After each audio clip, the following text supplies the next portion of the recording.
Hal apa sih yang pantas diperjuangkan? Dapetin nilai tertinggi demi prestasi di sekolah? Banting tulang demi mengejar kerjaan impian?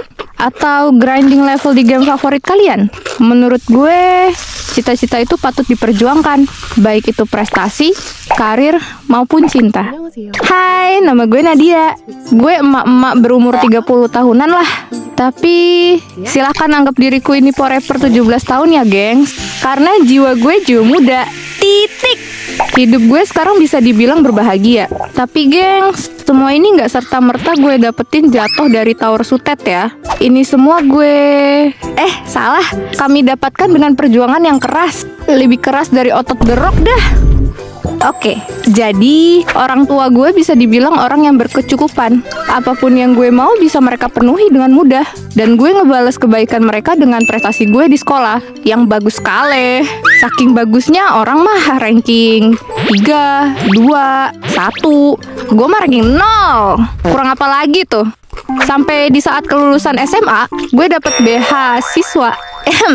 Beasiswa buat kuliah di luar negeri. Tepatnya di Malaysia. Orang tua gue bahagia banget tuh waktu denger gue dapet beasiswa. Gue pun bahagia. So, gak pakai lama gue terima tawaran kuliah di luar negeri itu. Dan dalam waktu singkat, gue terbang ke Malaysia. Tapi gak segampang itu, bos. Kuliah di negeri orang emang kelihatan prestigious. Apalah itu bahasa kerennya. Walau begitu, kita pasti bakal merasa kesulitan dan tertekan. Kayak culture shock, bahasa yang beda, dan lain-lain. So, di tahun-tahun pertama, gue kesulitan buat beradaptasi di lingkungan baru. Untungnya nih gue melewati ini semua nggak sendokir. Ada nih satu lagi mahasiswa rantau yang nemenin gue di waktu-waktu yang sulit ini. Dia orang Turki, gengs. Namanya Zubair. Dia kurang lebih sikonnya sama kayak gue. Jauh dari rumah, linglung, dan tersesat di negara orang. Gue pertama ketemu si Zubair ini di kelas. Kebetulan kami waktu itu dapat PR kelompokan. So, kami ketemulah di salah satu food court deket kampus. Buat ngerjain tugas lah. Masa buat ngejajah negeri orang? Kita ngobrol masih pakai bahasa Inggris tuh waktu itu. Karena ya gue kagak tahu bahasa Turki. Apalagi dia. Mana tahu bahasa Wakanda, coy. Kita kerjain tuh tugas sampai kelar. Malah keterusan ngobrol. Pada saat itu, kita saling curhat perihal ribetnya kuliah di negeri orang. Dari obrolan sama si Zubair, gue tahu kalau dia ini jauh lebih pintar dari gue. Why? Enggak. Bukan karena kepalanya lebih gede dari gue. Si Zubair ini kuliah di Malaysia pure dari beasiswa negaranya. Wow. Dia cerita kalau tadinya dia bahkan gak mau kuliah. Karena keluarganya di rumah itu miskin sekali, kawan. Dia pengen kerja aja. Tapi orang tuanya bilang kalau kesempatan ini jangan disia-siakan.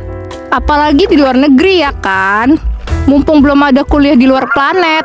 Kalau dapat di luar negeri mah sikat aja, bos. Dia juga bilang mungkin dengan dia bisa dapetin kerjaan yang bagus, orang tuanya bisa hidup enak. Gila, gue salut bin cokulut. Karena dia mau berjuang sekeras itu demi keluarganya. Saat itu gue udah mikir bejir, cowok idaman banget nih orang. Seiring waktu berjalan, gue dan Zubair ini makin dekat. Karena kita relate satu sama lain sebagai mahasiswa rantau super jauh.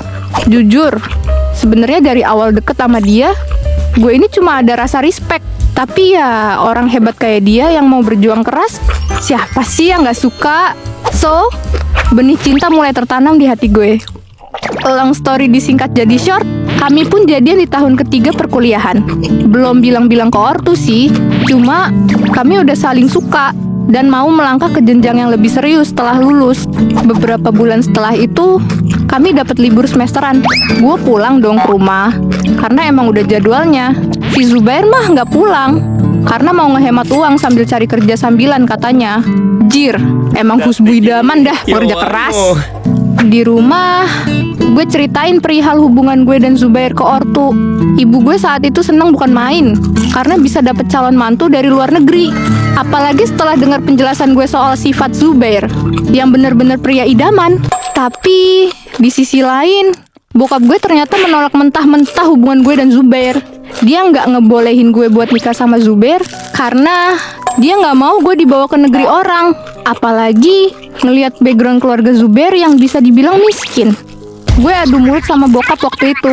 Gue berusaha meyakinkan dia kalau Zubair itu orang yang paling cocok buat gue. Tapi, apapun yang gue ucapkan selalu dipatahkan dengan argumen bokap yang solid. Sampai di titik gue nggak bisa berkata-kata, dan langsung aja pergi ke kamar ninggalin mereka. Selama liburan, gue jadi jarang ngobrol sama orang tua gue. Tentu aja gue bilang hal ini ke Zubair. Dia kecewa berat dengar apa yang gue sampein. Kita berdua diskusi panjang lebar selama liburan. Gimana caranya buat ngeyakinin orang tua gue.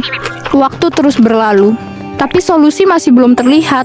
Akhirnya, H-3 hari sebelum gue balik lagi ke Malaysia, Zubair bilang, "Nadia, biar saya yang ngomong ke orang tua kamu nanti." Gue cuma mengiyakan omongan dia. Dia tahu kalau gue nanti ke Malaysia pasti dianterin bokap nyokap. Jadi, kayaknya dia niat buy one duel sama bokap deh, buat ngedapetin restu beliau. Jir, jadi khawatir gue. Tiba di hari gue balik ke Malaysia. Sampainya di bandara, Zubair udah mejeng nunggu gue dan keluarga. Dia memperkenalkan diri di depan orang tua gue dan meminta restu mereka buat menikahi gue setelah lulus nanti. Oh ya jelas, bokap gue marah dan nolak dia mentah-mentah. Gue berusaha menenangkan bokap saat itu. Nyokap akhirnya meredakan suasana dengan ngajak kita semua ngobrol baik-baik di tempat lain. Setelah diskusi cukup panjang yang kelihatan gak akan ada akhirnya, Zubair ngasih penawaran ke bokap gue. "Baik pak, kalau begitu berikan saya waktu. Saya akan mencari karir yang baik, dan saya akan berjuang agar bisa diterima oleh keluarga bapak." Ngedengar ini, bokap gue langsung pergi ninggalin Zubair tanpa banyak bicara. Gue sama nyokap ngikut bokap keluar. Sampai di akhir perkuliahan setelah lulus, Zubair minta ngobrol serius sama gue. Dia bilang, "Kita harus putus sekarang." Gue menerima dengan sedih. Tapi, sambil mengusap air mata gue, dia janji, begitu dia siap, dia bakal datang lagi buat gue. Dia juga minta gue supaya bersedia nunggu dia sampai dia bisa meyakinkan bokap gue. Udah kayak pemerintahan aja ngasih janji-janji. Tapi gue yakin sih, dia pasti menepati janjinya. Setelah itu, gue pulang ke Indonesia. Sementara Zubair menetap kerja di Malaysia.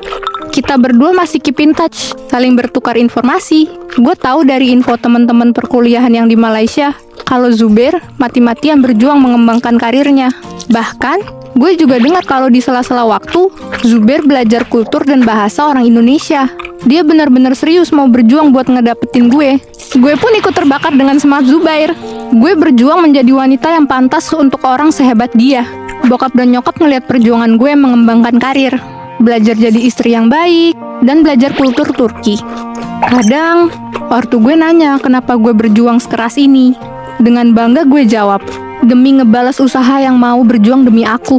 Bokap gue paham betul apa maksud perkataan gue. Tapi, dia gak pernah komen apa-apa. Sekedar ngeliat gue ngegeprek tulang sendiri aja tiap hari. Beberapa tahun kemudian, Zubair minta izin ke gue buat datang ke rumah. Dia datang dengan pakaian rapi, bawa mobil, dan kelihatan kayak bos-bos gitu deh. Dia ngagetin keluarga gue dengan omongan dia yang udah pakai bahasa Indonesia yang fasih, jir. Dia juga ngebuktiin kalau dia udah punya segala yang jadi persyaratan bokap gue, termasuk pekerjaan dan kediaman di Indonesia.